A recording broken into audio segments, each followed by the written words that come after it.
we've had 20 mils, and therefore that's why we had the 40 mils, right? Add them together. That's the last thing we had stated. Okay?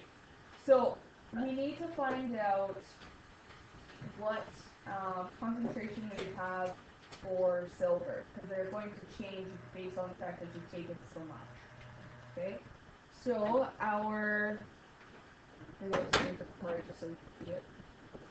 Our silver, okay, when we looked at the quantity that it had, it was 1 times 10 to the negative 4. And we have a new amount because we had 20 milliliters,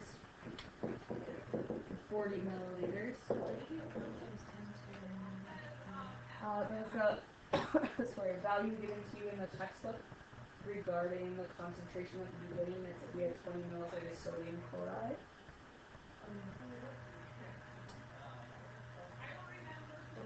The 2.0 Oh, sorry, yes. So I guess this is chlorine then.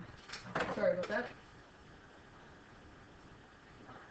Good job. So that'd be chlorine.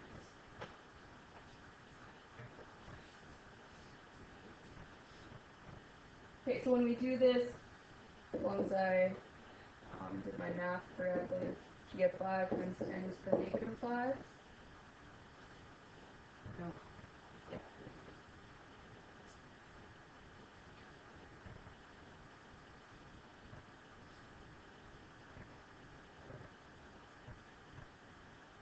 And then we're going to do the same type of thing to find silver. Okay?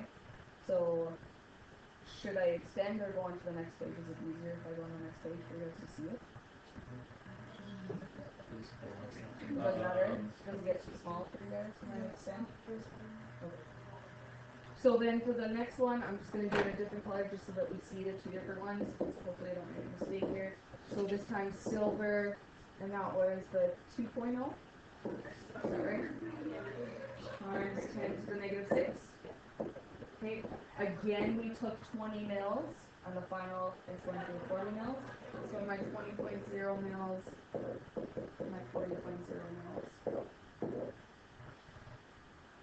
So here we should have 1.0 times 10 to the negative 6 as a value for our answer.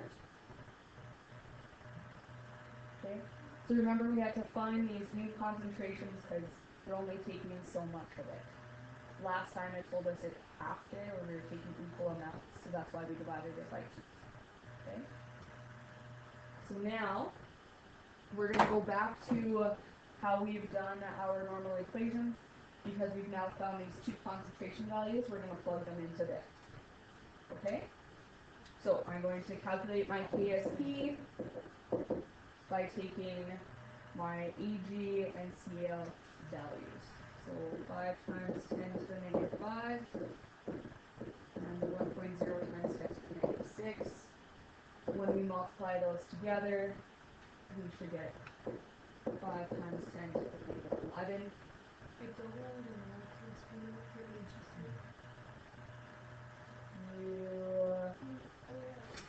Well, okay.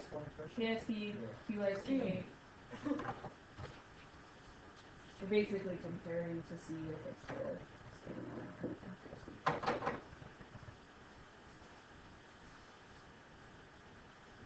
Okay. So we're now just comparing the 2 that they've given us. The one from the beginning and this one. To see if a precipitate would form or not.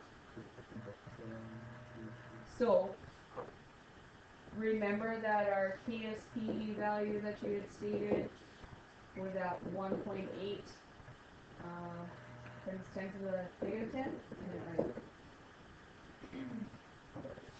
Okay, so we're comparing this one and this one. So we're comparing them. Which one's bigger, which one's smaller? This one's bigger, so our KSP is smaller, so we know that this one's bigger. And this one is smaller, or however you want to think of it.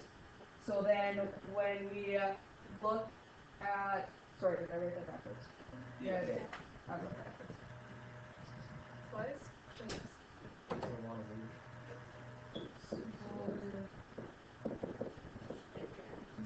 correct now? Did I write it the right way? So remember, this is to the negative 11. So if you were to write it out, you'd have 11 decimal 0.0000005 or whatever. You have your times 0 before. And this one only has negative 10. So you want to look at the... So you want to look at the exponents to help you figure that out. Yeah. Okay, so this time I remember correctly. Okay, so smaller and bigger. So now we're going to look back at the top of that page that we looked at, or top of the, I think it was on the top of the page, that had the 3 points that I told you to highlight.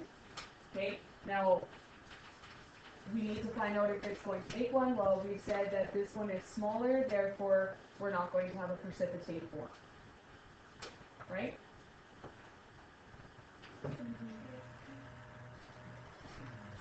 No precipitate. And that's it. Okay? Alright. Yeah. And no right. Yeah. Alright. We're waiting for that, what is it, July 14th? Yep. Yeah. I marked it on my calendar. Yes. What?